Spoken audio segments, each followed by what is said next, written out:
actie. Rij op Jan en Meidwaan! Meidwaan!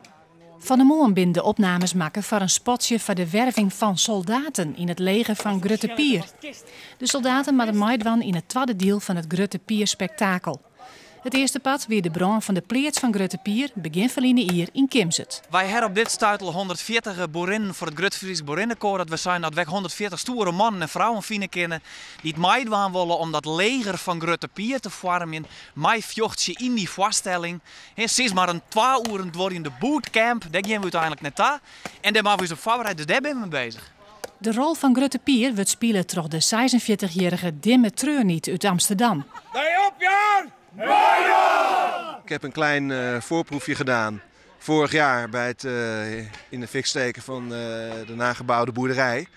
En dat was heel erg leuk in Kimzet. Met het hele dorp erbij, alle mensen die meedoen en zo. Ja, daar hopen wij een soort van uitvergrote versie van te maken aankomende zomer. Elke nien die er zin in had, maalje en vrouwje, kunnen haar opjan als soldaat. Maar Meidwaan is net samen wat.